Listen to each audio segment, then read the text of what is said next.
ఈ సమయంలో ప్రార్థన చేసుకుని కార్యక్రమాన్ని మనం ప్రారంభించుకుందాం. కళ్ళు మూసుకున్నట్లయితే ప్రారంభ ప్రార్థన. మహాపరిశుద్ధుడ జీవదీపతిని యేసురాజా, నీ పరిశుద్ధ నామమునకు స్తోత్రాలు చెల్లిస్తూ ఉన్నాం. ఈ 2020 సంవత్సరంలో నా ప్రభువా, ఈ 4వ నెల 26వ తారీఖుని పునరుత్థాన సమయమందు నీ సముఖం రావడానికి మరొకసారి కృప చూపిన దాన్ని బట్టి నీకు వందనాలు. గతించిన కాలం అంతా కూడా నీ కృపలో కాపాడి బలపరిచి సజ్జలో నిలబెట్టినందుకు నీకు వందనాలు. ఈ సమయంలో కొంత వాక్యాన్ని ప్రభువనైనా ఇక లైవ్ ద్వారా అందిస్తున్నటువంటి ప్రతి కార్యక్రమం ద్వారా నా మైండ్ ప్రార్థింపజేస్తున్నాం. ఈ సమయంలో జరగబోతున్నటువంటి ఆరాధన కూడా మహిమకరంగా జరిగించండి. ఎంతమంది అయితే ప్రభువనైనా ఈ వీడియో చూస్తున్నారో ఆ బిడ్డలందరూ కూడా ప్రత్యేకంగా ఆశీర్వదించండి. ఈ కుటుంబంలో నెమ్మది లేదా నెమ్మదిని, సమాధానము, ఆరోగ్యం లేని ఆరోగ్యమును బిడ్డలందరూ కూడా వర్ధింపజేసి నీ వాక్యం ద్వారా మమ్మల్ని అందరూ కూడా బలపరచును ప్రార్థిస్తూ ఈ కార్యక్రమాన్ని ప్రభువనైనా ఈ రీతి జరిపించడం కృప చూపినందుకు నీకు స్తోత్రాలు సమర్పించుకుంటూ యేసు పవిత్రమైన నామంలో ప్రార్థింపజేస్తున్నాము పరమ తండ్రి, ఆమేన్. ఆమేన్.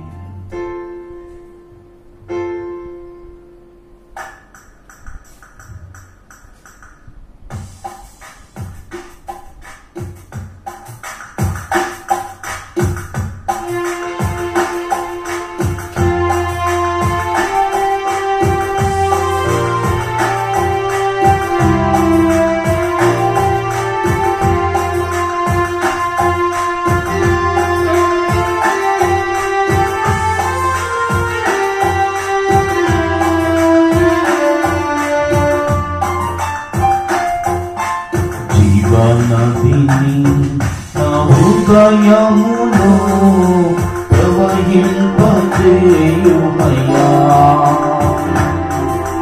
జీవనదిని నా హృదయములో ప్రవహింపజేయుమయ్యా.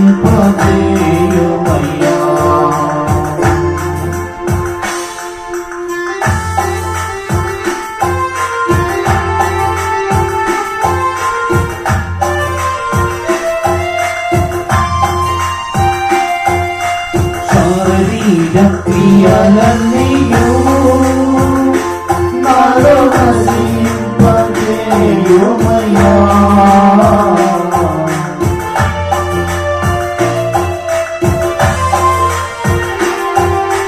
శరీర క్రియలన్నీయు నాలో నశింపజేయుమయ్యా,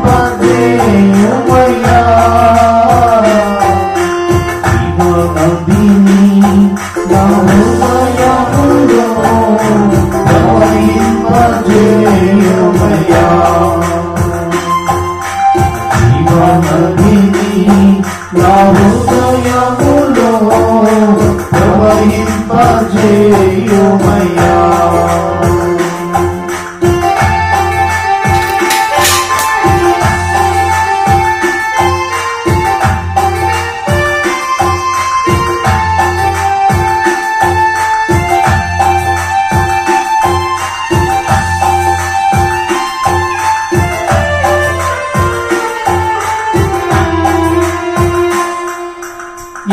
ఎండిన యువలన్నీయు తిరిగి జీవింపజేయుమయ్యా,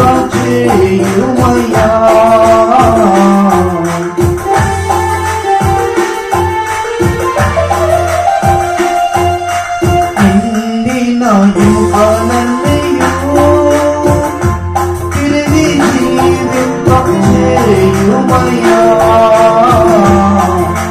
జీవనదిని నా హృదయములో ప్రవహింపజేయుమయ్యా,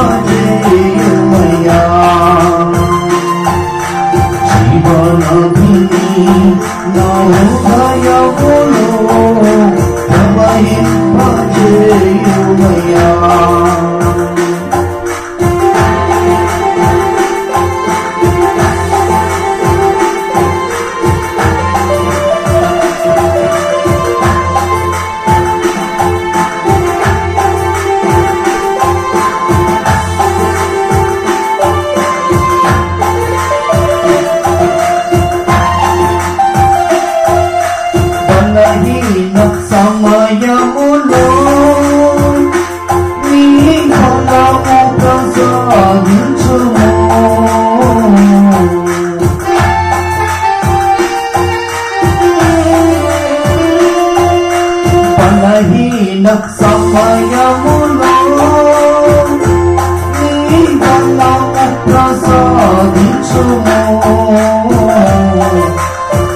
జీవనదిని నా హృదయములో ప్రవహింపజేయుమయ్యా. జీవనదిని నా హృదయములో ప్రవహింపజేయుమయ్యా.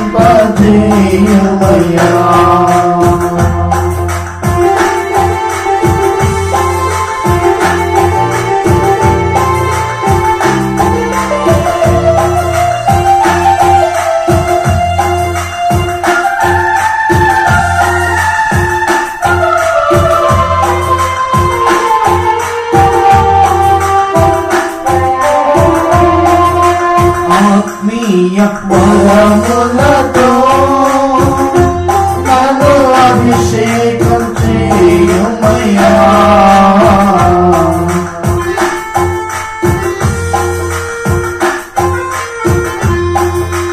ఆత్మీయ వరములతో నన్ను అభిషేకం చేయుమయ్యా. జీవనదిని నా హృదయములో ప్రవహింపజేయుమయ్యా. జీవనదిని నా హృదయములో ప్రవహింపజేయుమయ్యా. హల్లెలూయా హల్లెలూయా హల్లెలూయా. హల్లెలూయా హల్లెలూయా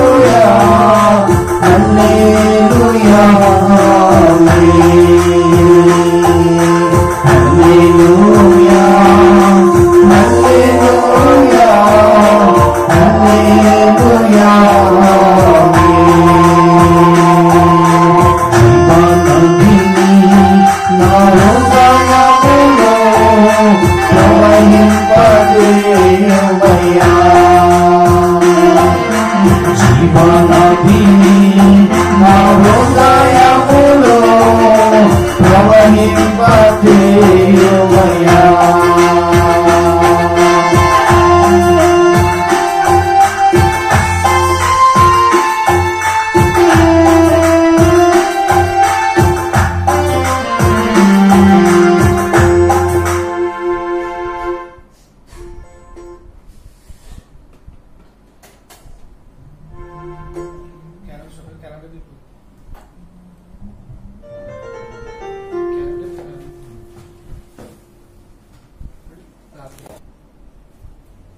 పరిశుద్ధ గ్రంథం నుండి ఈ సమయంలో కొన్ని మాటలు మనం ధ్యానం చేసుకోబోతున్నాం. పరిశుద్ధ గ్రంథం నుండి ప్రసంగి గ్రంథము 7వ అధ్యాయము. ప్రసంగి గ్రంథము 7వ అధ్యాయము 8వ వచనంలో పరిశుద్ధ గ్రంథం నుండి ఈ రీతిగా కొన్ని మాటలు ధ్యానం చేసుకుందాం.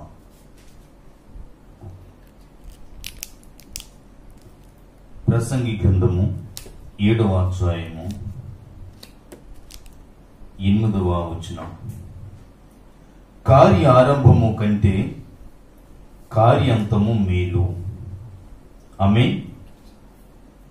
పరిశుద్ధ గ్రంథములో మనం చూసినట్లయితే కార్య ఆరంభము కంటే కార్య అంతము మేలు అని సొలొమోను అనేటువంటి మహాజ్ఞానైనటువంటి అయిన ఈ మాటలు ఈ గ్రంథములో వ్రాస్తూ ఉన్నారు.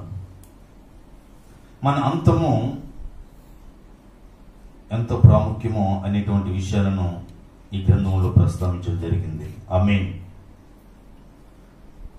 మన ప్రారంభం కంటే మన అంతము ముగింపు ఎలా ఉండాలి అనే విషయాలను సొలొమోను అనేటువంటి గ్రంథకర్త రాస్తూ ఆయన మాట్లాడుతున్నాడు. కార్య ఆరంభము కంటే కార్యాంతము ఒక మేలు. అంటే నీకు ప్రారంభ దశలో భక్తి జీవితాన్ని కూడా మనం పరిశీలన చేస్తే ప్రారంభ జీవితంలో భక్తి బాగా ఉంటుంది. ప్రారంభించిన తొలి దినాల్లో భక్తి చాలా మనం ముందుకు వెళ్ళిపోతుంటాం. భక్తి అనేటువంటిది ఎవరు గుర్తించాలని చేసినటువంటిది కాదు, కానీ భక్తి అనేటువంటిది దేవునికి నీకు మధ్య ఉన్న సంబంధాన్ని భక్తి అనేటువంటి మాట తెలియపరుస్తూ ఉంటుంది. ఎవరు గుర్తిస్తారని భక్తి చేయడం కాదు, కానీ దేవుడు గుర్తించాలని ఒక ఉద్దేశంతో మనం భక్తి చేయాలనేటువంటి విషయాలను ఇక్కడ బైబిల్ గ్రంథంలో ఆయన ప్రస్తావిస్తూ ఉన్నాడు. ఆమేన్. భక్తి అనేటువంటిది ప్రారంభంలో చాలా బాగుంటుంది, కానీ రోజులు గడిచే కొలిది, నెలలు గడిచే కొలిది, సంవత్సరాలు గడిచే కొలిది మన భక్తి జీవితము ఎలా ఉంది అనేటువంటి విషయాలను మనం చాలా మంది వాక్యులు మనము ధ్యానం చేయబోతున్నాం. ఆమేన్. భక్తి విషయంలో చాలా మంది సంవత్సరాలు గడిచే కొలిది చతికిలు పడిపోతూ ఉన్నారు. అందుకే కార్య ఆరంభము కంటే కార్య అంతము వరకు నువ్వు మేలుకరంగా నీ భక్తి కొనసాగించాలని ఇక గ్రంథకర్త ఆయన రాస్తూ ఉన్నాడు. కాబట్టి దేవునికి సహోదరి సహోదరుడు, ఈనాడు ఎంతో మంది భక్తి జీవితంలో చతులు పడిపోయిన వారు, చల్లారిపోయిన వారు కనబడుతున్నారు. మరలా తిరిగి ఆ యొక్క ఆత్మీయంగా మనము ప్రారంభించడం ఈ జీవితాన్ని ప్రారంభంలో చాలా ఆర్భాటముతోనూ చాలా ఆత్మీయంగా ప్రారంభించడం ఈ భక్తి తిరిగి ఏమైపోతుందనే విషయాలను ఈ దైవ గ్రంథాన్ని ఈ భక్తుడు మనకు ప్రస్తావిస్తూ ఉన్నాడు. ఆమె చెప్తాను బిగ్గరగా హల్లెలూయా. కాబట్టి మొదటి మనము ఆత్మానుసారంగా మనం ప్రారంభించి చివరికి మనం ఏమైపోతున్నాం అంటే మనకు జీవితంలో దేవునికి లేఖన భావం చెప్పినట్లుగా ఆత్మానుసారించిన ప్రారంభించిన భక్తి తిరిగి మనం సరైన సార్లుగానే ముగిస్తున్నట్లుగా దైవ గ్రంథంలో ఇలా మాట్లాడుతున్నారు. గలతీ వ్రాసినటువంటి పత్రిక 3వ అధ్యాయం, గలతీ వ్రాసినటువంటి పత్రిక 3వ అధ్యాయం 3వ వచనంలో ఇలా మాట్లాడుతున్నారు. ఓ అవివేకులైన గలతీలారా, మిమ్మల్ని ఎవడు భ్రమ పెట్టెను? సిలువ వేయబడినట్టుగా యేసుక్రీస్తు మా కన్నుల ఎదుట ప్రదర్శింపబడిన కదా, ఇది మాత్రము మీ వలన తెలుసుకుని కోరుచున్నాను. ధర్మశాస్త్ర సంబంధమైన క్రియల వలన ఆత్మను పొందితిరా, లేక విశ్వాసముతో వినుట వలన పొందితిరా? మీరెంత అవివేకులైతిరా! మొదట ఆత్మానుసారంగా ప్రారంభించి ఇప్పుడు సరైనసారులుగా పరిపూర్ణులవుతురా అని ఆనాడు పౌలు గారు గలతీ సంఘాన్ని ఉద్దేశించి మాటలు రాస్తూ ఉన్నాడు. మొదట మీరు ఆత్మానుసారంగానే ప్రారంభించారు, ఇప్పుడు సరైనసారంగా మీరు పరిపూర్ణ అయిపోతున్నారండి. ఇందాక చెప్పినట్లుగా భక్తి ప్రారంభంలో బాగుంటుంది, ఆర్భాటంగా ప్రారంభిస్తాం, ఆత్మీయంగా ప్రారంభిస్తాం. కానీ రోజులు గడిచుకోలేది, నెలలు గడిచుకోలేది, సంవత్సరాలు గడిచుకోలేది భక్తి జీవితాన్ని చల్లార్చుకుని చతికిలు పడినటువంటి పరిస్థితి కనబడుతుంది. అందుకే ఇక్కడ మాట్లాడుతున్నారు, మొదట ఆత్మానుసారంగా ప్రారంభించిన ఈ భక్తి ఇప్పుడు శరీరానుసారంగా పరిపూర్ణమైపోతుంది. అందుకే ప్రారంభంలో భక్తి జీవితాన్ని కార్య ఆరంభము కంటే కార్య అంతము వరకు మీరు మీ భక్తిని కాపాడుకోవాలని దైవ గ్రంథంలో ఆయన జ్ఞాపకం చేస్తూ ఉన్నాడు. కాబట్టి ఇప్పుడు కొంతమంది ఏమైపోతున్నారంటే భక్తి మంచిగా ప్రారంభించున్న భక్తి చివరి దినాలు వచ్చేసరికి అతని జీవితంలో సంవత్సరాలు గడిచుకోలేదు, ఏమైపోతుందంటే అతడు శరీరానుసారులు అయిపోతున్నాడు. ఆత్మ సంబంధమైనటువంటి కార్యములు జరగవలసిన ఒక వ్యక్తి, ఆత్మ సంబంధంలో జీవించిన ఒక వ్యక్తి శరీరానుసారంగా లోకానుసారంగానే ముగిస్తూ అతని జీవితంలో ఎన్నో ఆశీర్వాదాలు కోల్పోతున్నాడు. ప్రియ దేవునికి సహోదరి సహోదరు, అందుకే మీరు దేవుని వాక్యులు అంటారు, మొదటి వారు కడపటి వారు అయిపోతున్నారు, కడపటి వారు మొదటి వారు అయిపోతున్నారని దేవునికి గ్రంథంలో ఈ రీతిలో రాయబడింది. మత్తయి సువార్త 19వ అధ్యాయం, మత్తయి సువార్త 19వ అధ్యాయంలో 29వ వచనంలో ఇలాగ రాయబడింది. దేవునికి లేఖన భాగం మనం చూస్తే మత్తయి సువార్త 19వ అధ్యాయం 30వ వచనం చూద్దాం. మొదటి వారు అనేకులు, కడపటి వారు అగుదురు, కడపటి వారు మొదటి వారు అగుదురు. ప్రారంభంలో ఉండే భక్తి జీవితాన్ని తిరిగి ముగింపులోకి వెళ్ళవస్తుందంటే మొదటిగా ఆత్మానుసారంగా ప్రారంభించమని ఆ భక్తి జీవితము మొదట అనేకులు ఏమైపోతారు, కడపటి వారు అయిపోతున్నాడు. కడపటి వారి యొక్క భక్తి జీవితం మొదటి స్థితిలో వచ్చేస్తుంది. కాబట్టి ఈనాడు మన జీవితంలో అదే దేవునికి వాక్యం మాట్లాడుతున్నారు, మొదటి వారు కడపటి వారు అయిపోతున్నారు, కడపటి వారు మొదటి వారిగా కనబడుతున్నారు. కాబట్టి దేవునికి లేఖనం చెప్పినట్టుగా మనం అంతము వరకు ఎవరైతే సహిస్తారో వారు మాత్రమే దేవుని రక్షించబడిన గాక. ఎంతవరకు మనము జీవితాన్ని మనం ముందుకు కొనసాగించబడాలి అనుకున్నట్లయితే అంతము వరకు మన జీవితం మనం కాపాడుకోవాలి. మత్తయి సువార్త 24వ అధ్యాయం 13వ వచనంలో ఇలా సెలవిస్తూ ఉన్నారు.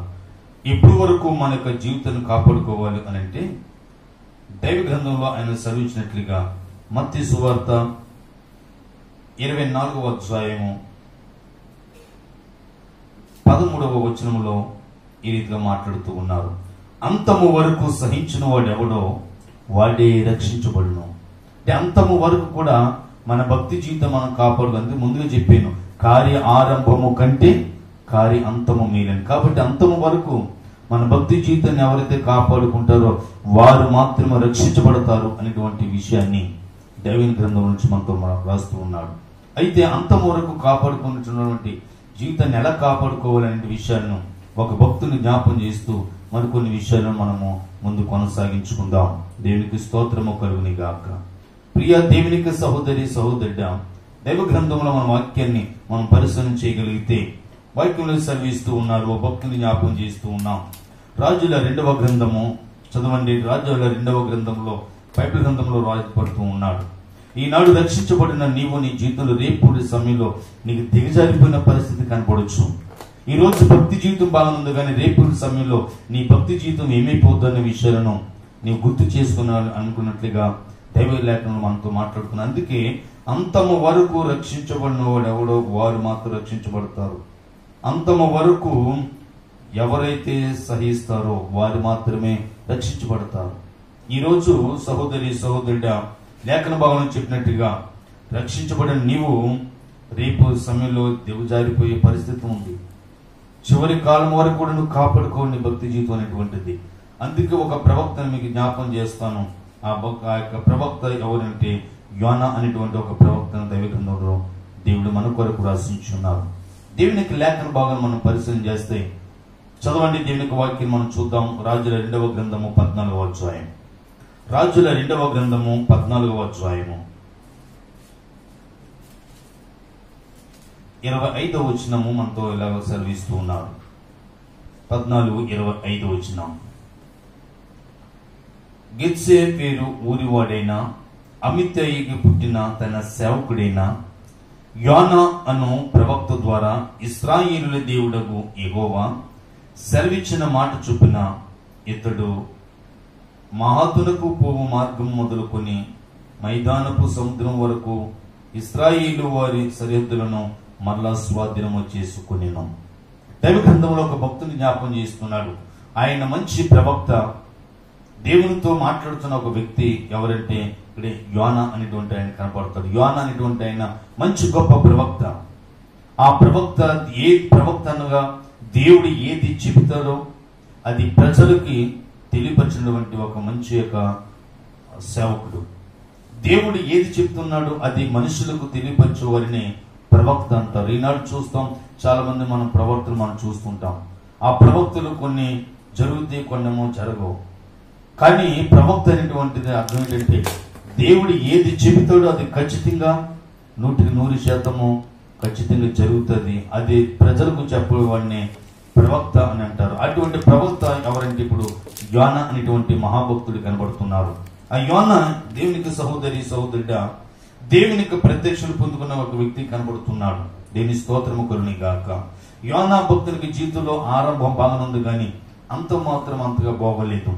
ఆయన పెద్ద పెద్ద పొరపాట్లు తప్పులేం చేయలేదు, కానీ ఆయన దొంగతనము వ్యభిచారము లేకపోతే మహాభయంకర పాపలు ఏం చేయలేదు. కానీ దేవుని యొక్క మాటను దేవుని యొక్క ప్రత్యక్షను వదులుకొని పారిపోవాలనుకుంటున్నాడు.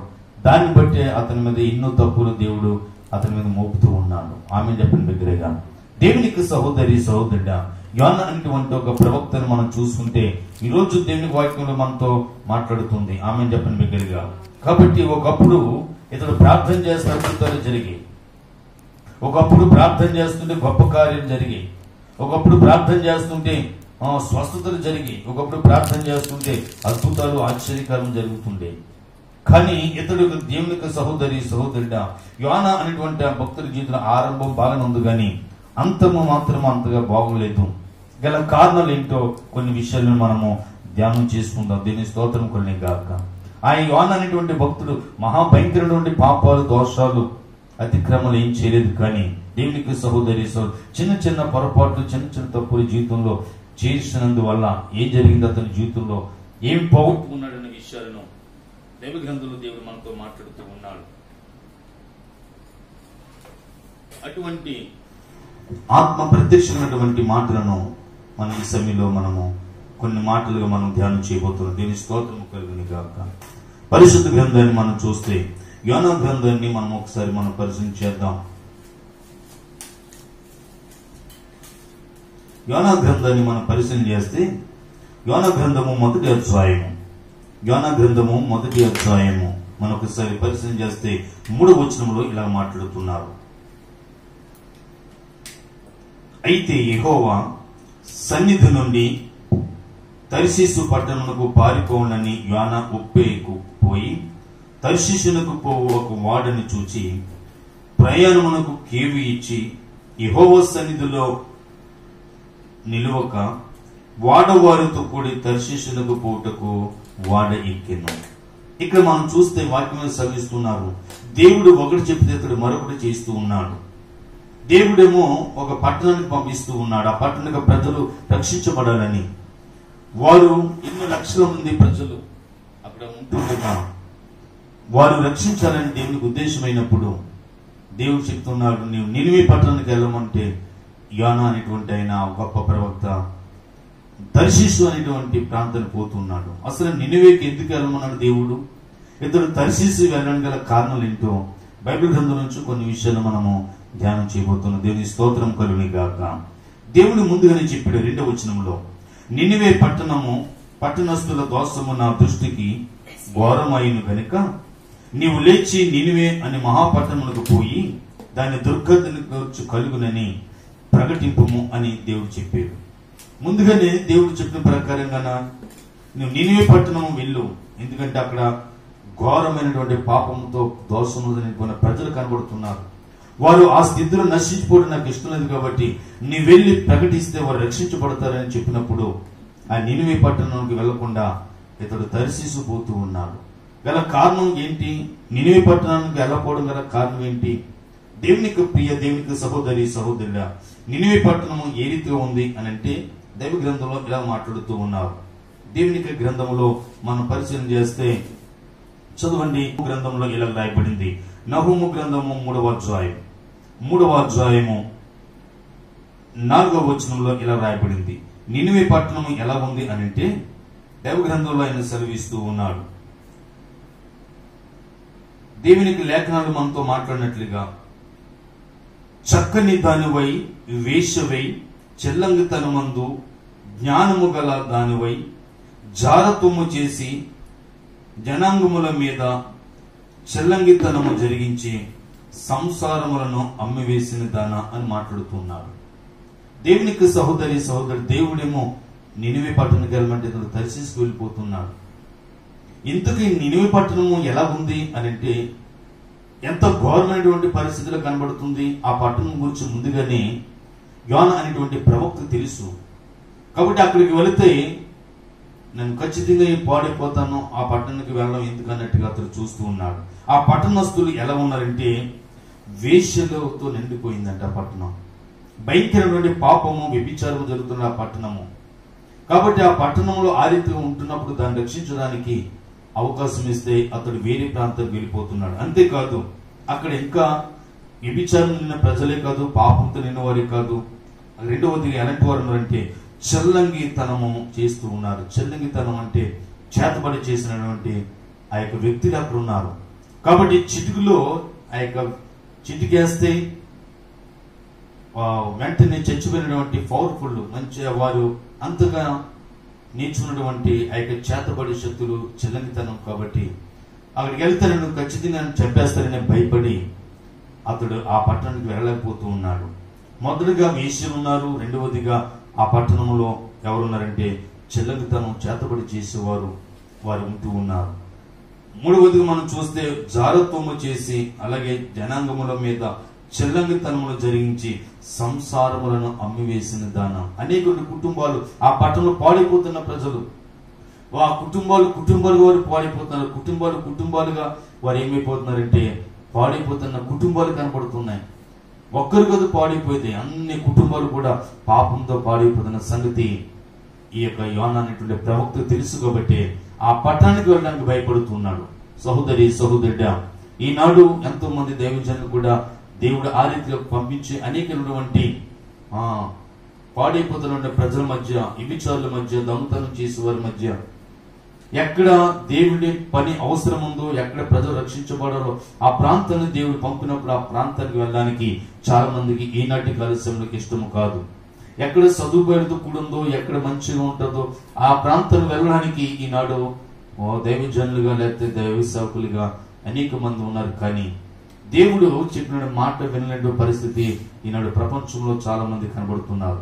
సహోదరి సహోదరుడా, ఈ మాట వింటున్న దైవ సంగమా, అందుకే ఆ ప్రవక్త అంటున్నాడు, నేను ఆ పట్టణానికి వెళ్ళను అన్నట్టుగా చెప్పి అతడు వేరే ప్రాంతానికి తర్షీసు వెళ్ళిపోవడానికి అతడు సిద్ధపడుతూ ఉన్నాడు. సహోదరి సహోదరుడా, అలాంటి ఒక పట్టణము నహూము గ్రంథంలోనే మరొక మాట మనం చూస్తే 2వ అధ్యాయము 8వ వచనంలో ఇలా మాట్లాడుతూ ఉన్నారు.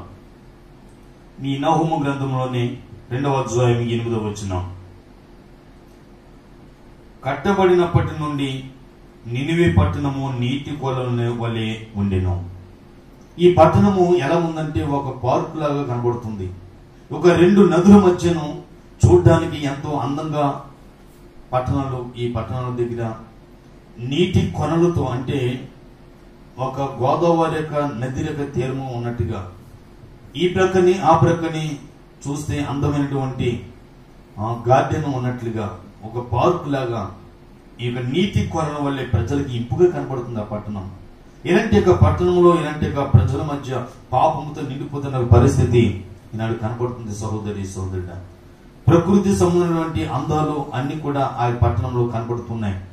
కానీ ముందుగానే అతని ప్రవక్త తెలుసు కాబట్టి అందుకే ఆ ప్రజల మధ్య నేను వెళ్ళను అన్నట్టుగా అతడు చూస్తూ ఉన్నాడు. కానీ దేవునికి ఉద్దేశం ఏముంది అని మనం చూస్తే అతడు పెద్ద పెద్ద పొరపాట్లు ఏం చేయలేదు. కానీ మొదటి యొక్క తప్పు అతను చేసింది ఏంటంటే, దేవుడు చెప్పింది ఒకటి, అతడు చేసింది మరొకటిగా కనబడుతుంది. దేవుని స్తోత్రం కలుగును గాక.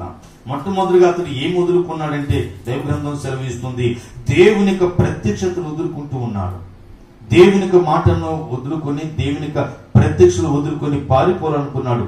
అదే అతను చేసిన మొదటి తప్పు. అందుకే అతడు నినివే పట్టణము ఆ ప్రజల మధ్య వెళ్లకుండా అతడు ఎక్కడికి వెళ్ళిపోయిన ఆలోచన కలిగి ఉన్నాడంటే, తర్షీసు అనే పట్టణానికి వెళ్ళాలి అనేటువంటిది, అతడు ఆ వాడికి ప్రయాణం చేయాలంటే ఒక ఆలోచన అతని జీవితంలో పుట్టుకొచ్చింది. ఎందుకంటే నినివే పట్టణ పరిస్థితి ఏంటో పూర్తిగా యోనా అనేటువంటి ప్రవక్త తెలుసు కాబట్టి అతడు ఆ రీతిగా ఉంటూ ఉన్నాడు. దేవుని స్తోత్రము కలుగుని గాక.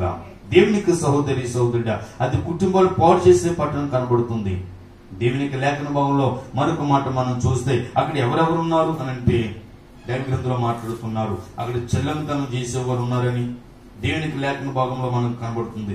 చూడండి, మీకా ప్రవక్త ఈ మాట సెలవిస్తూ ఉన్నారు.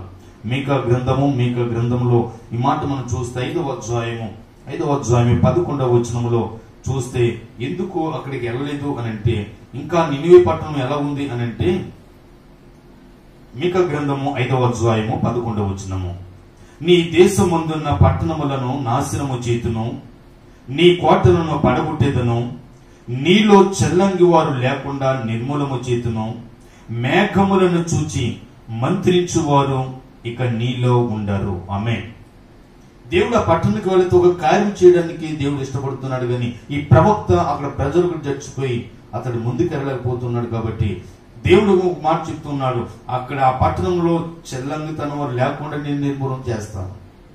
వారు ఎంత పవర్ఫుల్ గా వారు చేతబడి చేస్తూ ఉన్నారు, ఎంత రీతిగా వారు చేతబడి చేస్తున్నారంటే, దైవ గ్రంథాలు సెలవిస్తే మేఘములను చూచి మంత్రం వేస్తున్నారంట.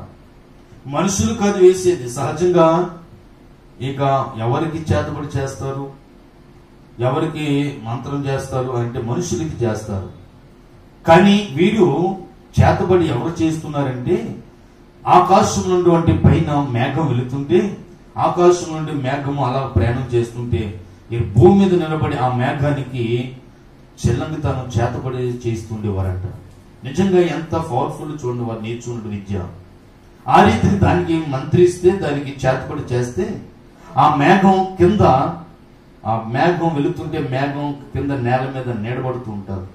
ఆ నీడ ఎవరి మీద అయితే పడుతుందో ఆ యొక్క నీడబడుతున్న ప్రజలందరూ కూడా చచ్చిపోవాలి. అంత భయంకరమైనటువంటి చేతబడి చెలంతనం చేసే వారు ఆ నినివే పట్టణం ఉన్నారు. ఆ సంగతి ముందుగా తెలుస్తుంది కాబట్టి ఇతడు దానికి భయపడుతూ ఉన్నాడు. సహోదరి సహోదరుడా, ఈనాడు కూడా మన పరిస్థితులు చూసి మనం భయపడిపోతుంటాం. మన ఎదుట ఉంచబడిన కష్టాలు చూసి భయపడిపోతుంటాం. మన ఎదుట చూసి సమస్యలు చూసి భయపడిపోతుంటాం. మన ఎదుట నిలబడిన అనారోగ్యం చూసి మనం భయపడిపోతుంటాం. భక్తి జీవితం ఇంకేముందనుకున్నట్టుగా మన జీవితంలో నిరుత్సాహపడిపోతుంటాం. సహోదరి సహోదరుడు, దేవుడు నీతో మాట్లాడుతున్నాడు. నీ కష్టం ఏదైనా, నీ సమస్య ఏదైనా కావచ్చు, నీ బాధ, నీ దుఃఖము, నీ కన్నీరు ఏదైనా కావచ్చు, అయినా వాటి నుండి విడుదల చేయాలని దేవుడు కోరుకుంటున్నాడు. దేవునికి లేఖన భావం మాట్లాడుతున్నాడు. ఆ మేఘమును చూసి వారు మంత్రించేవారు ఇక నీలో ఉండకుండా చేస్తాను అని చెప్పినప్పుడు కూడా దేవుని మాట చూసి భయపడుతున్నాడు. దేవుని మాట వినకుండా అతడు వేరే ప్రాంతం వెళ్ళిపోతున్నాడు. దేవునికి సహోదరి సహోదరుడా, మొదటి మాటగా మనకు అర్థమైంది ఏంటంటే అతడు దేవునికి ప్రత్యక్షలు వదులుకొని అతడు వేరే పట్టణానికి పోతూ ఉన్నాడు. దేవునికి ప్రత్యక్షలు వదులుకున్న ఒక ప్రవక్తగా ఈ యోనా అనేటువంటి ఆయన కనబడుతున్నాడు. అందుకే ఇటువంటి యొక్క తప్పు అతడు చేశాడు కాబట్టి దేవునికి సహోదరి సహోదరుడా, ఆ యొక్క నినివే పట్టణాలు కూడా ఆ యొక్క తర్షీసుకు పోవాలనే ఉద్దేశంతో అతడు మాట్లాడుతున్నాడు. దేవుని స్తోత్రము కలుగుని గాక. ఎందుకు అసలు తర్షీసు వెళ్ళాలనుకుంటున్నాడు? ఎందుకు దేవుడు యోనాను తర్షీసు ఎందుకు పోవాలని చెప్పాడు? దేవునికి సహోదరి సహోదరుడా, ఎందుకు తర్షీసు వెళ్ళిపోవడం గల కారణం ఏంటి? దేవుడు నినివే పట్టణం వెళ్ళమంటే ఇతడు తర్షీసు వెళ్ళడం గల కారణం ఏంటి? అక్కడ ఇలాంటి యొక్క శోధన లేదు, ఇటువంటి బాధలు లేవు. అక్కడ అంతా కూడా చాలా సమృద్ధి ఉన్నటువంటి ప్రాంతం అది. ఆ తర్షీసు ఎందుకు వెళ్ళాలనుకున్నాడు? నినివే పట్టణస్తుల మీద పాపంతో నిండిపోతుంటే వీరిని రక్షించిన దేవుడు ఆ ప్రవక్త చెప్పినప్పుడు అతడు తర్షీసు పోవడం కారణం ఎందుకు వచ్చింది? ఎన్నో ప్రాంతాలు ఉన్నాయి కదా, ఎన్నో దేశాలు ఉన్నాయి కదా, ఆ తర్షీసు అనేటువంటి ప్రాంతానికి ఎందుకు పోవాలనుకున్నాడు అనేటువంటి ప్రశ్న అయితే దానికి సమాధానము దైవ గ్రంథంలో ఈ రీతిలో వ్రాయబడింది. చదవండి బైబిల్ గ్రంథంలో ఎందుకు వెళ్ళాలనుకున్నాడు. దినవృత్తాంతంలో 2వ గ్రంథము 9వ అధ్యాయము, దినవృత్తాంతాల 2వ గ్రంథము 9వ అధ్యాయంలో ఈ రీతిలో రాయబడింది. 9వ అధ్యాయము 20వ వచనంలో మాట్లాడుతూ ఉన్నారు. ఎందుకు అతడు తర్షీసు వెళ్ళిపోవాలనుకున్నాడంటే ఆ తర్షీసు యొక్క ప్రాంతంలో ఏమున్నాయి ఆ విషయాన్ని ముందుగానే ఈ ప్రవక్త కూడా బాగా తెలుసు. అందుకే ఆ ప్రాంతాన్ని వెళ్ళాలనుకున్నాడు. దినవృత్తాంతంలో 2వ గ్రంథము 9వ అధ్యాయము 20వ వచనంలో, మరియు రాజైన సొలొమోనుకున్న పాన పాత్రములన్నీ బంగారుపు వై ఉండెను. లెబానోను అరణ్యపు నగరమునున్న ఉపకరణములన్నీ బంగారముతో చేసినవి. హీరాము యొక్క పనివారితో కూడా రాజు వాడలో తర్షీసునకు పోయి 3 సంవత్సరాలకు ఒక మారు బంగారము, వెండి, ఏనుగు దంతములు, కోతులు, నెమళ్ళు అను సరుకులతో వచ్చుచూ ఉండెను. ఆమేన్. దేవునికి సహోదరి సహోదరుడా, ఈ మొదటి మాటలో మనం పరిశీలన చేసినట్లయితే ఈ గ్రంథంలో ఇలాగ భక్తుడు ప్రస్తావిస్తూ ఉన్నాడు. ఎందుకు అతడు తర్షీసుకు వెళ్ళిపోవాలని ఆలోచన వచ్చింది అని అంటే ఆ తర్షీసులో వెళితే ఏ లోటు లేవు. ఎందుకంటే నినివే పట్టణంలోకి వెళ్తే తప్పనిసరిగా నన్ను చంపేస్తారు, చేతబడి చేశానని చంపేస్తారు, లేకపోతే మంత్రించేనని చంపేస్తారు, మొత్తం నన్ను బ్రతికినవరు అనుకున్నాడు. కానీ ఎందుకు అక్కడికి వెళ్ళాలి, తర్షీసు ఆలోచన ఎందుకు వచ్చిందంటే అక్కడ సుఖంగా జీవిద్దాం, అక్కడ బంగారం చౌక, వెండి చౌక, అక్కడ ఉన్నటువంటి వస్తువులు అన్ని కూడా చౌక ఉంటే ఏదో ఒక వ్యాపారం చేసుకుందాం, అంత కాకపోతే బ్రతుకుంటే బలిసి అవుతుందో అన్నట్టుగా అతని జీవితంలో ఆ రీతిగా ముందుకు వెళుతూ ఉన్నాడు. తన ప్రాణాన్ని ఏ రీతిగా దక్కించుకోవాలని ఆలోచనడు, కానీ దేవునికి ప్లాన్ ఏంటో అతనికి అర్థం కాలేదు. అందుకే దైవ గ్రంథంలో దేవునికి వాక్యంలో రాయబడింది, వాడలు తర్షీసునకు పోయి 3 సంవత్సరాలు ఒక మారు. గమనించండి, ప్రపంచ దేశంలో ఉన్నటువంటి రాజులందరూ కూడా ఆ యొక్క తర్షీసు వస్తుండేవారు. ఎన్ని సంవత్సరాలు అంటే 3 సంవత్సరాలకు ఒకసారి వచ్చి ఆ యొక్క సరుకులు, విలువైనటువంటి మంచి మంచి సరుకులు కూడా చౌక మాట అక్కడ, అంటే హోల్సేల్ యొక్క రేట్లు దొరికినటువంటి ప్రాంతం అది. వీళ్ళు అమ్ముకోవడానికి, మళ్ళీ రిటైల్ గా అమ్ముకోవడానికి, ఈ యొక్క వస్తువులన్నీ కూడా కొనుగోలు చేయడానికి వాడల మీదే సరుకు వెళుతూ ఉండేది. వాడల మీద, వాడలు చూడండి ఎంత పెద్ద వాడలో ఎంత సరుకు వెళ్తుందో. ఒక దేశానికి సంబంధించినటువంటి అన్ని కావలసిన వసతులన్నీ కూడా వాడ తీసుకువస్తుంది. ఈనాడు సముద్ర ప్రయాణంలో అంతగా వాడలు సిద్ధపడుతూ అనేక సరుకులు ప్రపంచ దేశాలకి ఎగుమతి చేస్తూ ఉంటాయి. దైవ గ్రంథంలో అదే మాట్లాడుతున్నాడు. అటువంటి యొక్క వాడలో ప్రతి ఒక్క రాజు కూడా ఆ దేశానికి వచ్చి బంగారం కొనుక్కు వెళ్ళాలి. ఆమేన్. ఎందుకు కొనుక్కు వెళ్ళాలి మనం చూస్తే, వారు 3 సంవత్సరాలకు ఒకసారి ప్రతిరోజు వచ్చి ఆ రాజులందరూ కూడా కొనుగోలు చేసుకుని వారి దేశానికి ఆ వస్తువులను పట్టుకెళ్తుండేవారు. గమనించండి, బైబిల్ సెలవిస్తుంది బంగారము అక్కడ దొరుకుతుందంట, వెండి దొరుకుతుందంట, ఏనుగు దంతాలు, ఇది కూడా బంగారం కూడినటువంటి ఇక ఏనుగు దంతాల యొక్క ఆకారం ఉన్నటువంటి ఆ బంగారం. తర్వాత కోతుల యొక్క ఆకారం ఉన్నటువంటి వస్తువుల యొక్క బంగారం వెండితో తేబడిన వస్తువులు. తర్వాత నెమళ్ళు, వాటికి కూడా బంగారం కూడినటువంటి ఆ నెమళ్ళు, ఎన్నిక ఉన్నటువంటి వస్తువులు. ఆ సరుకులన్నీ కూడా తర్షీసు నుండి వాడ ప్రయాణమై ఇతర దేశాలకి వస్తూ ఉండే. ఇలాంటి పరిస్థితి ఆ తర్షీసులో ఉన్నందువలన ఆ తర్షీసు వెళ్ళిపోతే ఏదో వ్యాపారం చేసుకోవచ్చు, ఎవరికి అనుకున్న బ్రతికేచ్చు అన్నట్టుగా ఆ తర్షీసు వెళ్ళడానికి ఆ ప్రాంతం ఎన్నుకున్నారు. ఇందుకు దేవునికి వాక్యం సెలవిస్తుంది, ఏనాడు కూడా ప్రపంచ దేశంలో ఉన్నటువంటి ఆ యొక్క తర్షీసు నుంచి ఇతర ప్రాంతాలకి ఇతర దేశాలకు వచ్చినప్పుడు ఏనాడు కూడా క్షేమంగా వాడ ప్రయాణము ఎప్పుడు కూడా బాగా కొనసాగించలేదు. వాడ తర్షీసు నుంచి బయలుదేరిందంటే సముద్రం మధ్య వచ్చేసరికి లేకపోతే కొంత దూరం వెళ్ళేసరికి భయంకరమైన తుఫాను అలుముట్టు ఉండేది, భయంకర తుఫాను వచ్చేస్తూ ఉండేది. అందుకే దైవ గ్రంథంలో సెలవిస్తున్న ఏనాడు కూడా తర్షీసు వచ్చిన వాడలో ఏనాడు కూడా ఇతర దేశాలకి వారికి ఉన్న సొంత దేశాలకి క్షేమంగా వెళ్ళలేదు. గల కారణం దేవునికి చిత్తం ఏమైనదో ఆ తర్షీసు వస్తువులు దేవునికి ఏమాత్రం కూడా ఇష్టం కానట్టుగా దైవ గ్రంథంలో సెలవిస్తుంది. అందుకే ఆ వాడలు దేవుడే తూర్పు గాలి చేత పగలగొట్టబడ్డాయని దైవ గ్రంథం రాస్తూ ఉన్నాడు. కీర్తన గ్రంథంలోనే ఈ మాటలు రాబడ్డాయి. 48వ అధ్యాయంలో 7వ వచనము ఈ రీతిగా సెలవిస్తుంది. దైవ గ్రంథంలో మనం చూస్తే కీర్తన గ్రంథం 48వ అధ్యాయం 7వ వచనం, తూర్పు గాలి లేపి తర్షీసు వాడను నీవు పగలగొట్టుచూ ఉన్నావు. గమనించండి, ఈనాడు తూర్పు గాలి చాలా బలంగా వేస్తుంది. 4 దిక్కుల కన్నా తూర్పు దిశ వచ్చిన గాలి చాలా విపరీతంగా చాలా పెద్దగా వేస్తుంది. గత సమయంలో చూడండి, విశాఖపట్నంలోనూ కొన్ని ప్రాంతాలు చూస్తే ఉదు తుఫాను కూడా ఇక కార్లు లేకపోతే గమనించండి రోడ్డు మీద వెళ్తుంటే కార్లు తిరగబడిన పరిస్థితి. అది ఏ గాలి అంటే తూర్పు గాలి చేత అనేక ప్రాంతాలు ప్రాణ నష్టము ఆస్తి నష్టం జరిగింది. గల కారణం దైవ గ్రంథం అంటాడు, తూర్పు గాలిని దేవుడు రేపి తర్షీసు వాడలను దేవుడే పగలగొట్టుతున్నాడంట. ఎంత భయంకరం గమనించండి. కానీ అలాంటి ప్రాంతం వెళ్ళాలని ఇక యోనా అనేటువంటి ప్రవక్త ప్లాన్ చేస్తున్నాడు. దేవుడు వేరేగా నినివే పట్టణం గారి ప్రాంతం వెళ్ళమంటే తర్షీసు వెళ్ళడం గల కారణం అంటే నినివే వెళ్తే చచ్చిపోతాడని చంపేస్తారని భయం. కానీ తర్షీసులో అయితే నేను క్షేమం ఉంటాను అనుకున్నాడు. కానీ దేవుని యొక్క ప్లాన్ ఏంటో అతడు అర్థం కాలేదు. అందుకే దేవుని యొక్క ప్రత్యక్షలు వదులుకొని పారిపోవాలనుకున్నాడు. త్వరగా కొన్ని మాటలు మనము యోనా గురించి మరొక కొన్ని మాటలు మనం ధ్యానం చేయబోతున్నాం. దేవుని స్తోత్రం కలిగి గాక. అది యోనా అనేటువంటి ఆయన జీవితంలో ఎందుకు అతడు ఏ తప్పు చేశాడు రెండవదిగా మనం చూస్తే, అతడు ఒకటి దేవుని యొక్క ప్రత్యక్ష వదులుకొని పారిపోవాలనుకున్నాడు. రెండవది చూస్తే అతడు వాడలోనే ఏమైపోయి తెలుసా, అతడు అడుగు భాగానికి వెళ్ళి పడుకున్నాడు. రెండవ పొరపాటు, రెండో తప్పు ఏం చేశాడంటే బైబిల్ సెలవిస్తుంది. అయితే యోనా గ్రంథంలోని 1వ అధ్యాయం 5-6 వచనంలో ఇలా మాట్లాడుతున్నారు. కాబట్టి నావికులు భయపడి ప్రతి వాడును తన దేవతను ప్రార్థించి వాడ చులకన చేయుటకు అందులోని సరుకులను సముద్రంలో పారవేసిరి. అప్పటికి యోనా వాడ దిగువ భాగమునకు పోయి పండుకొని గాఢ నిద్ర పోయిచుండెను. ఇతడు అనుకున్నాడు, ముందుగానే దేవుడు చెప్పాడు నినివే పట్టణానికి వెళ్ళమంటే తర్షీసు వెళ్ళిపోవడానికి టికెట్ తీసుకున్నాడు.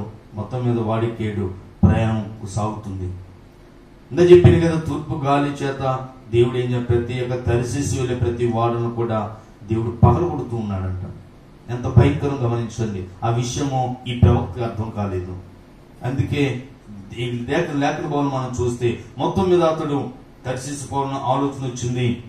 ఏం చేశాడంటే ఒక వాడను చూసి ప్రయాణము కేవి ఇచ్చి యెహోవా సన్నిధిలో నిలవక వాడవారితో కూడి తర్షీసును పోటకు వాడెక్కాడు. వాడెక్కిన తర్వాత ఏం జరిగింది ఇక్కడ 4వ వచనంలో మనం చదువుకున్నాం. అయితే యెహోవా సముద్రం మీద పెద్ద గాలి పుట్టింపగా సముద్రం అందు గొప్ప తుఫాను రేగి వాడ బద్దలైపోవచ్చు గతి వచ్చెను. ఆమేన్. ఇంత పరిస్థితి వచ్చింది సముద్రం మీద. దేవుడు ఎంత భయంకరం ఉందో తెలుసా? సముద్రం మీద మామూలు చూస్తేనే, అలలు చూస్తేనే ఒడ్డు నుండి చాలా భయపడిపోతుంటాం. అలాంటిది నడి మధ్యలో వెళ్ళేసరికి ఈ తుఫానుకు అనుమతించుకున్నప్పుడు వాడను ఒక కెరటం కొడుతున్నప్పుడు ఎంతో భయంకర పరిస్థితి ఏర్పడింది. సహోదరి సహోదరుడా, అప్పుడు అంటున్నాడు, దేవునికి వాక్యం మాట్లాడుతున్నాడు, వాడ నాయకుడు చెప్తున్నాడు, వాడ బద్దలైపోతున్న పరిస్థితి వచ్చేస్తుంది. కాబట్టి మీ దేవునికి మీరు ప్రార్థించుకోండి, మన ప్రాణాలు కోల్పోతామేమో.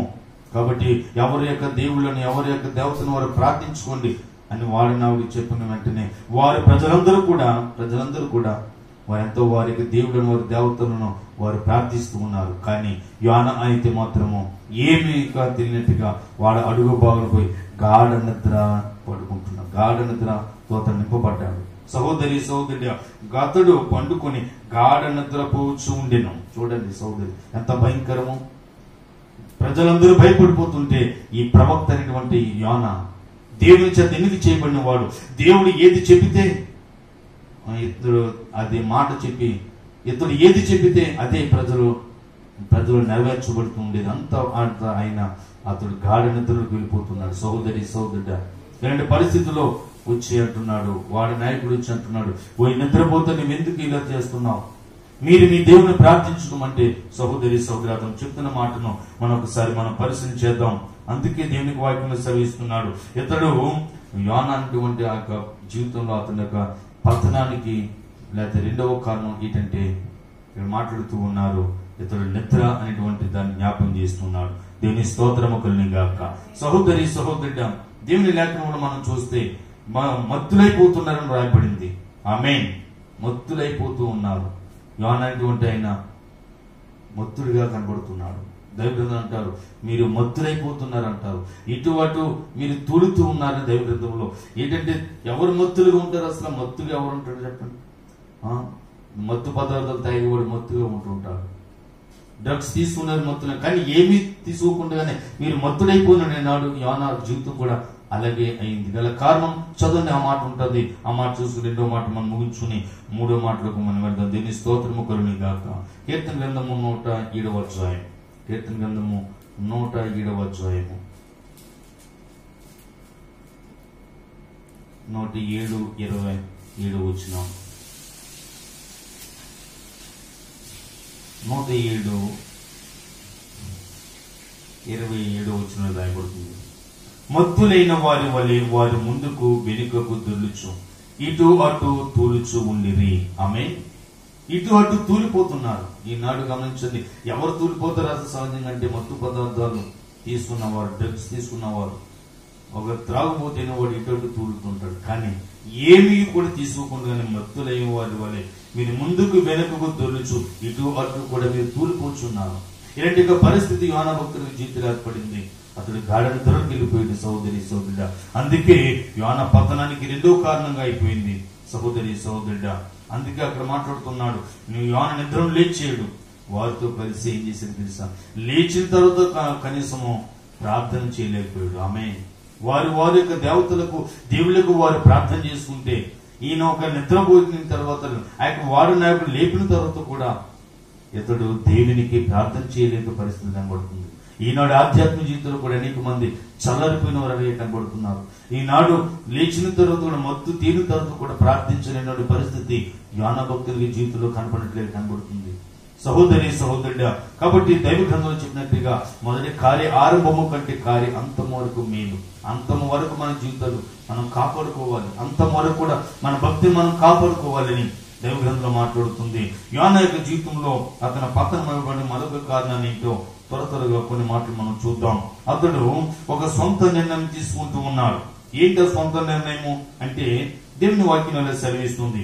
మూడవ మాట, అతడు ఒక సొంత నిర్ణయం. ఏంటి ఆ నిర్ణయం తీసుకున్నాడు?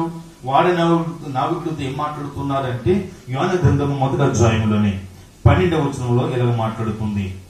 మేము నీకేమి చేయమని అతన్ని అడుగగా యోనా అంటున్నాడు, నన్ను బట్టి ఈ గొప్ప తుఫాను మీ మీదకి వచ్చిందని నాకు తెలిసి ఉన్నది.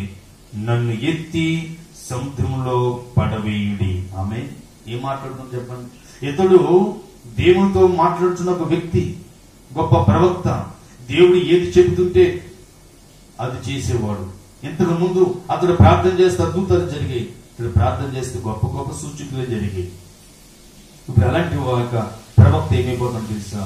అతని జీవితంలో పతనం అయినడానికి గల కారణము, మూడవ కారణం ఏంటంటే అతను ఒక సొంత నిర్ణయం తీసుకున్నాడు. ఏంటి నిర్ణయం? సొంత నిర్ణయం ఏంటంటే, నన్ను ఎత్తి ఇదిగో నా వలనే ఈ గొప్ప తుఫాను ఇక్కడ సముద్రంలో దిగింది, ఇప్పుడు నన్ను ఏం చేయాలంటే నన్ను కాలు చేతులు కట్టేసి సముద్రంలో పాడవేయండి, ఈ గొప్ప తుఫాను ఆగిపోద్దని చెప్తున్నాడు. దేవుడు చెప్పాడు అలాగని కాదు, అయినా సొంత నిర్ణయం తీసుకున్నాడు. సొంత నిర్ణయం తీసుకుంటున్నాడు. యోనా అంటున్నాడు, నన్ను బట్టి ఈ గొప్ప తుఫాను మీ మీదకు వచ్చింది అని అప్పుడు తెలుసుకున్నాడండి. తెలిసినట్టు చెప్తున్నాడు, నన్ను ఎత్తి సముద్రంలో పాడవేయండి, అప్పుడు సముద్రము మీదకి రాకుండా నిమ్మలించునని వారితో చెబుతున్నాడు. ఆమేన్. సహోదరి సహోదరుడా, ఇలాంటి పరిస్థితులు అతను ఉంటుండగా దేవుని లేఖనాలు మనతో మాట్లాడుతున్నాయి. అతడు చేసినటువంటి మూడవ పొరపాటు ఏంటంటే సొంత నిర్ణయం. అతనంతా ఉంచేసుకున్నాడు. అయినా సరే ఆ సమయంలో కాలు చేతులు కట్టి సముద్రంలో పడవేసిన అక్కడ కూడా దేవుడు విడిచిపెట్టలేదు. ఒక పెద్ద చేపను దేవుడు ముందుగానే ఏర్పాటు చేశాడు. ఆ కాలు చేతులు కట్టిన వెంటనే, ఆ పడవేసిన వెంటనే యోనాను ఒక చేప రింగు వేసింది. అది ఎక్కడికి? దేవుడు ఏ పట్టణానికి వెళ్ళమన్నాడో ఇప్పుడు వాడ తీసుకెళ్ళలేదు, అతన్ని ఒక చేప తీసుకువెళ్ళి నినివే పట్టణం తీసుకువెళ్ళింది. ఆమె చెప్పని దగ్గరగా దేవునికి అలాంటి సముద్రం మధ్యలో కూడా యోనా అనే ప్రవక్తను వదిలిపెట్టలేదు.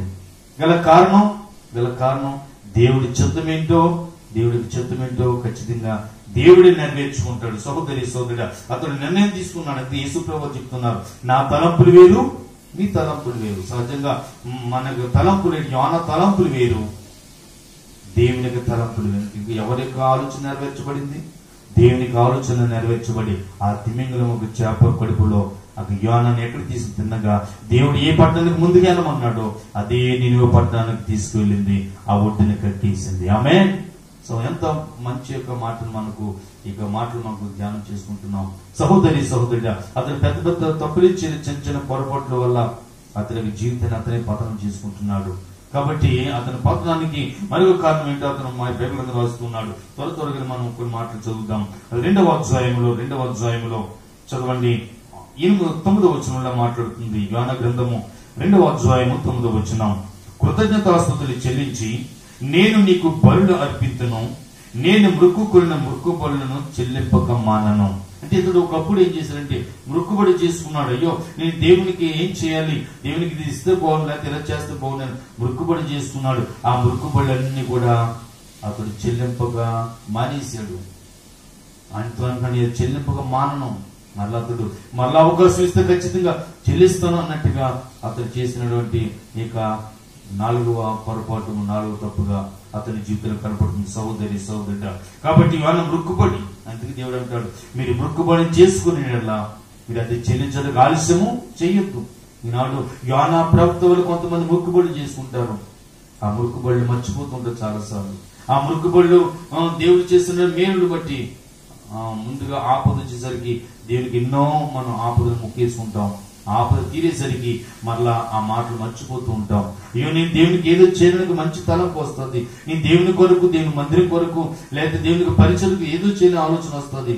కానీ ఆ ఆలోచన ఆ యొక్క ఆపదలో ఉన్నప్పుడు వస్తుంది, కానీ ఆపద గట్టెక్కిన వెంటనే దాన్ని మర్చిపోయే వారికి కనబడుతుంది. వాడిని అలా మర్చిపోయాడు అంటున్నాడు. మళ్ళా తిరిగి నేను మొక్కుబడి చెల్లించుకుని మానని ఎప్పటికైనా సరే చెల్లిసిన ఒక తీర్మానం చేసుకుంటున్నాడు. ప్రియ దేవునికి సహోదరి సహోదరుడా, ఈ మాట ఉంటున్న దేవునికి దైవ సంగమా, లేకపోతే ప్రియ దేవునికి సహోదరి సహోదరుడా, ఈ మాటలు వింటున్నా, ఈ వీడియోలు చూస్తున్నా, ఒక నీ జీవితంలో ఏదైనా మొక్కుబడి చేసిన ఒకరిని మర్చిపోతే తిరిగి జ్ఞాపం చేసుకుని మళ్ళీ తిరిగి దేవునికి ఇవ్వడానికైనా ఒక తీర్మానం చేసుకుని దీని పరిచర్యలో పాలుభాగస్తులు అవుతే నీ జీవితంలో గొప్ప ఆశీర్వాదాలు పొందుకుంటామని ప్రభుపక్షం మీకు మనం చేస్తూ ఉన్నాం.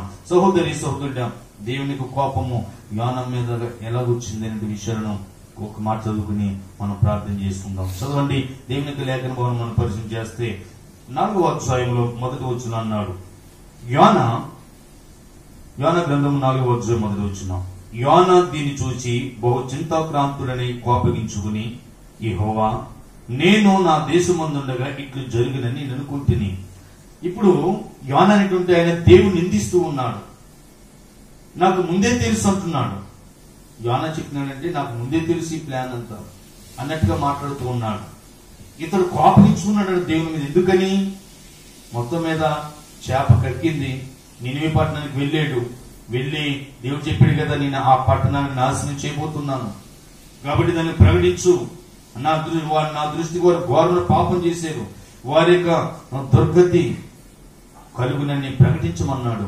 కానీ ఆ మాట చెప్పాడు కాబట్టి ఎప్పుడు నాశనం చేస్తాడా దేవుడు, ఎప్పుడు ఆ పట్టణం సర్వనాశనం చేస్తాడని కూర్చుని ఎదురు చూస్తున్నాడు. ఆ పట్టణం నాశనం చేయలేకపోయేసరికి యోనా అతడు దేవుని మీదే కోపపడుతున్నాడు. ఆమె ఎవరిని కోపగించుకున్నాడు?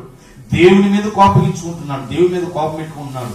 కోపం పెట్టుకుని యెహోవా నా దేశమందు ఇట్లుండగా ఇలా జరుగుతుంది అనుకున్నాడంట. కానీ దేవుడికి ఉచితమది కాదు, ఆయన నాశనం చేయలేని కాదు దేవునికి ఉద్దేశం. దేవునికి సహోదరి కుడి ఎడమల ఉన్నటువంటి గొప్ప జన సమూహము వారు నిజంగా దేవుని వాక్యం సెలవిస్తుంది. ఆ ప్రజలు రక్షించాలని దేవుని ఉద్దేశము, కానీ ఆ పట్టణం నశింప చేయాలని కాదు. అయితే దేవుడు నాతో చెప్పాడు కదా ఆ పట్టణం నాశనం చేస్తానని, కాబట్టి ఇప్పుడు నాశనం చేస్తాడని ఎదురు చూస్తున్న నాశనం చేయలేనందువల్ల దేవుని మీద కోపం ఉంచుకుని ఆ రీతిగా ఎదురు చూస్తున్నాడు. సహోదరి సహోదరుడా, ఈనాడు దేవుని వాక్యం సెలవిస్తుంది, దేవునికి లేఖమౌనం సెలవించినట్లుగా ఈనాడు నీ జీవితంలో కూడా అలాంటి జీవితం ఉన్నట్లయితే ఎవరైనా క్షమించు ప్రభు అని అడగాలి.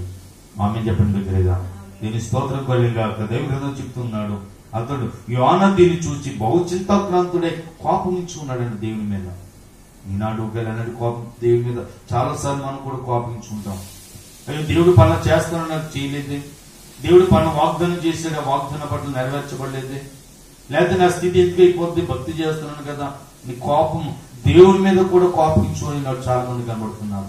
అయ్యో నాకు పనుల కార్యం జరుగుతుంది అనుకున్నాను, ఈ కార్యం జరగలేదే, ఇన్ని సంవత్సరాలు గడిచిపోయింది, దేవుడు నన్ను మర్చిపోయాడేమో, లేకపోతే నాకు జీవితంలో ఎందుకు ఇలా జరుగుతుందని ఒక్కొక్కసారి దేవుని మీద మనం కోపగించిన పరిస్థితి ఈనాడు ప్రపంచంలో అనేక మంది కనబడుతున్నారు. సహోదరి సోదరుడా, మనం దేవుని మీద మనం కోపడకూడదు. దేవుని యొక్క దయ మనం పొందుకోవడానికి మన జీవితంలో ముందుకు వెళ్ళాలి, కానీ మనం కోపడకూడదు. దేవుని స్తోత్రం కలిగి గాక. ఇది దేవునికి సహోదరి సోదరుడా, యోనా పతనం వేయడానికి అంటున్నాడు. చివరిగా మనం ఒకసారి మనం చూస్తే అదే అధ్యాయంలో 4వ అధ్యాయంలో 8వ వచనంలో మాట్లాడుతూ ఉన్నాడు. చూడండి, ఇలాగా వాక్యం మనం చూస్తాం. మరియు ఎండకాయగా దేవుడు వేడిమగలి తూర్పు గాలి రప్పించెను, యోనా తలకు ఎండ దెబ్బ తగలగా అతడు సొమ్మసిల్లి బ్రతుకుట కంటే చచ్చుట నాకు మేలని అనుకున్నాడంట. ఆమె ఇక 3వ వచనం కూడా మాట్లాడుతున్నాడు. యోనా గ్రంథం 4వ అధ్యాయం 3వ వచనంలో నేనిక బ్రతుకుట కంటే చచ్చుట మేలు.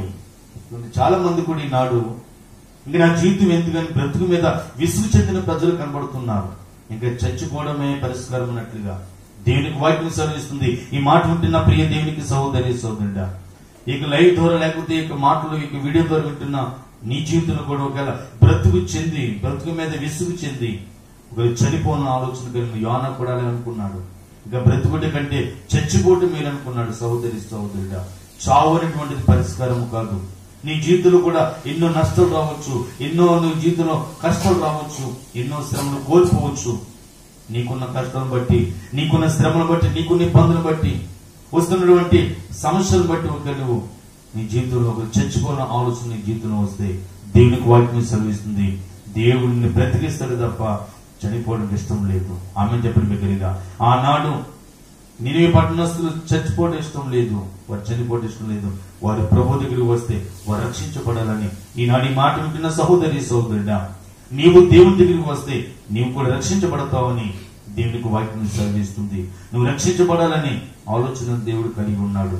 ఒక నీ జీవితంలో కూడా అన్ని కోల్పోయిన తర్వాత అయ్యో నా జీవితంలో ఏమీ లేదయ్యా, అన్ని పోగొట్టుకున్నాను కాబట్టి ఈనాడు నేను ఒట్టిగా మిగిలిపోయాను, నాకు సహాయం చేసేవారు ఎవరు లేరని ఈనాడు బాధపడుతున్నట్లయితే ఈ మాట నీ కొరకు దేవుడు నీతో మాట్లాడుతున్నాడు. నీకు చచ్చిపోవడం అనేటువంటిది చావే సన్నము కాదు, చావే పరిష్కారం కాదు. సహోదరి సహోదరుడా, చావు నుండి నువ్వు ఏ పరిస్థితుల్లో సరే నువ్వు బయటకు వచ్చి ప్రభువును నువ్వు ఆశ్రయించగలిగితే నిశ్చయముగా నీ జీవితంలో గొప్ప మేలును అనుభవిస్తావని ప్రభు పక్షంగా నీకు మనం చేస్తున్న అన్నిటికన్నా నీకు రక్షణ భాగ్యము దేవుడికి ఇస్తాడనే సంగతి ఈ రోజు ప్రభు పక్షంగా మేము ప్రకటిస్తున్నాం. దేవునికి స్తోత్రము కలుగును గాక. కాబట్టి సహోదరి సహోదరుడా, ఈ మాట ఉంటున్నా నా సహోదరి సహోదరుడా, భయపడకు. దేవుని వాక్యం సెలవిస్తుంది ఇంకా చావే పరిష్కారము కాదు, చావు నుండి దేవుని విడిపించి, దేవుడు నీకు నీ సమస్యలను విడిపించి, నీకు ఏదైతే దాన్ని పరిష్కరించి, నీకు న్యాయం తీర్చి, నీ జీవితంలో ఉన్నత స్థానంలో ఏమి కోల్పోయేవో నువ్వు కోల్పోయిన దానికన్నా రెండంతలుగా ఆశీర్వాదాలు దేవుడు నీకు, నీ కుటుంబానికి దేవుడు అనుగ్రహించి నడిపించును గాక. ఆమేన్, ఆమేన్, ఆమేన్. కళ్ళు మూసుకుందాం, ప్రార్థన చేసి మనము ఈ సమయం వాక్యాన్ని ముగించుకుందాం. నిన్న వాక్యాన్ని బట్టి ప్రార్థన చేసుకుందాం.